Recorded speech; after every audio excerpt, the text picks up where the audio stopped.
You wake up on February 14th, and before you even open your eyes, you feel it. That low-grade dread in your chest. The pit in your stomach that wasn't there yesterday. You scroll your phone. Red hearts everywhere. Pink flowers. My forever person. He surprised me at work. Best boyfriend ever. Everyone is performing love like it's a mandatory assignment, and you're the only one who didn't get the memo. Here's the strange part. You were single on November 12th. You were single on January 23rd. You were totally fine. You ordered takeout, watched something mindless, went to bed. No crisis, no spiral. But today it feels like a personal failure. Like the universe is holding up a mirror and asking, why are you alone? So what changed? It's the same you, the same life, the same Netflix queue. The only difference is a date on a calendar. Why does February 14th have the power to rewrite your brain chemistry? Why does a Hallmark holiday make loneliness feel louder than any other day? That's what we're unpacking today.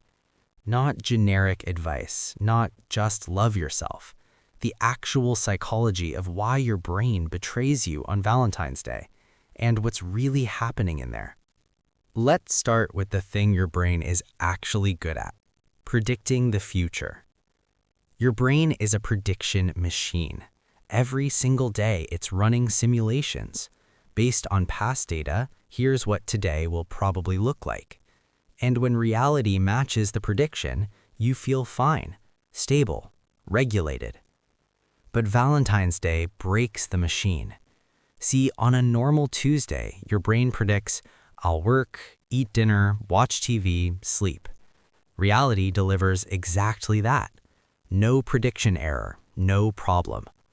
But on February 14th, culture hijacks your prediction software. Everywhere you look, ads, movies, Instagram, the CVS checkout line, the message is the same. Today is the day you should be experiencing romance, connection, grand gestures, proof that you are loved. Even if you consciously reject it, your subconscious absorbs the expectation. Your brain now predicts, today should feel special. And then reality shows up, and it's a regular day. You're still you, still single, or in a relationship that didn't spontaneously combust into rose petals. Your brain registers this mismatch between expectation and reality as a loss. Psychologists call this prediction error. And here's the kicker. The bigger the gap between what you expected and what you got, the worse you feel. It's the same reason birthdays can feel disappointing even when nothing bad happens. You didn't ask for the expectation, but now your brain is running an happiness audit you never signed up for. And if the results don't match the cultural script, it registers as pain. Valentine's Day isn't just a day. It's a forced performance review for your love life, and your brain treats failing it like an actual threat. Now let's talk about why scrolling Instagram on February 14th feels like self-harm. There's a concept in psychology called social comparison theory. It basically says humans are hardwired to measure themselves against others. We can't help it. It's how we figure out where we stand. On a normal day, social comparison is manageable. You see someone's vacation photo, you think, nice, and you move on. But on Valentine's Day, social media becomes a performance economy. Everyone is competing to prove their relationship is worth posting. The flowers are bigger, the captions are more poetic, these staged candlelit dinners are more aesthetic. And here's the problem. Your subconscious doesn't know it's fake. Your rational brain understands that Instagram is a highlight reel, that nobody posts the fight they had in the car, that the flowers were probably late and the restaurant was overbooked and someone's allergic to shellfish. But your emotional brain, the part that processes social information, doesn't care. It sees roses delivered to her desk, and it registers, they have something I don't. You're comparing your behind the scenes, the loneliness, the sweatpants, the microwaved leftovers, with everyone else's highlight reel, and your brain interprets that gap as evidence that you're losing at life. The cruelty of Valentine's Day is that it turns love into a public scoreboard, and if you're not posting proof, your brain assumes you're failing. Here's where it gets interesting, because the issue isn't actually being alone, it's that Valentine's Day pathologizes solitude. There's a huge difference between loneliness and solitude. Loneliness is the distress you feel when your social needs aren't being met. It's painful. It's isolation that you didn't choose. Solitude, on the other hand, is chosen. It's peace. It's the difference between I have no one and I don't need anyone right now. You can be lonely in a crowded room. You can be lonely in a relationship. The UCLA Loneliness Scale, one of the most respected psychological measures, makes this clear. Loneliness isn't about how many people are around you. It's about whether you feel seen. But Valentine's Day collapses that distinction.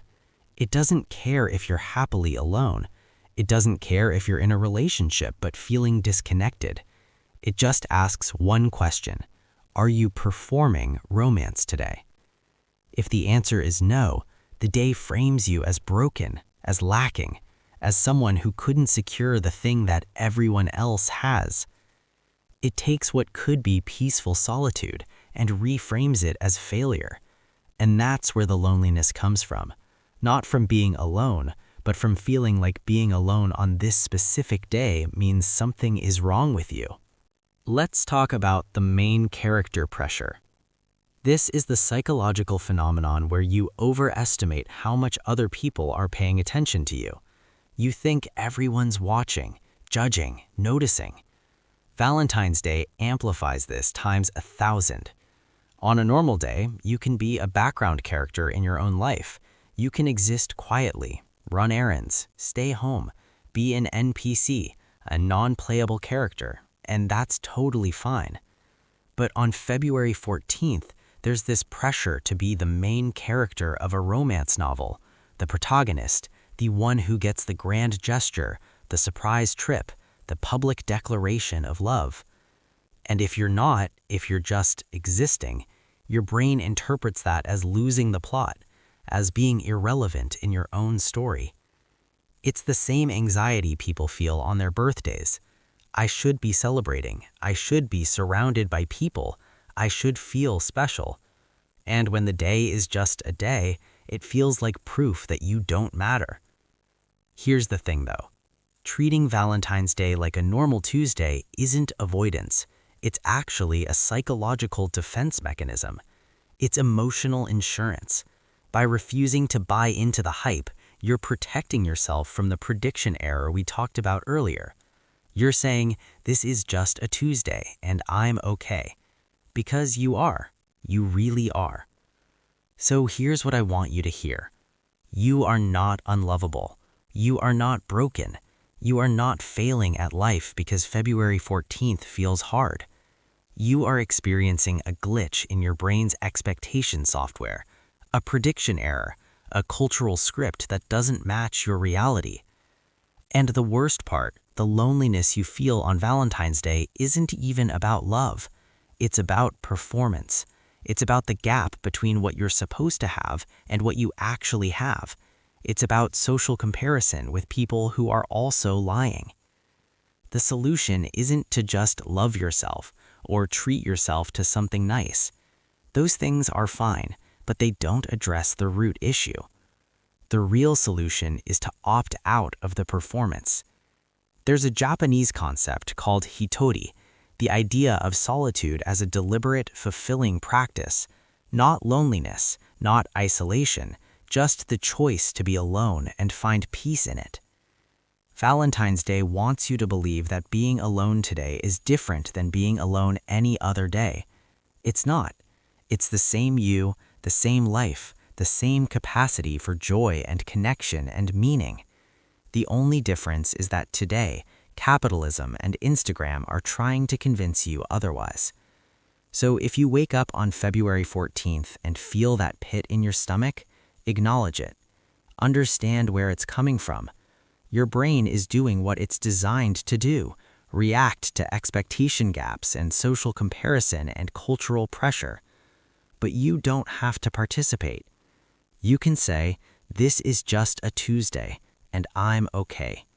Because you are. You really are. Thanks for watching. And if you're spending today alone, I hope it's the peaceful kind.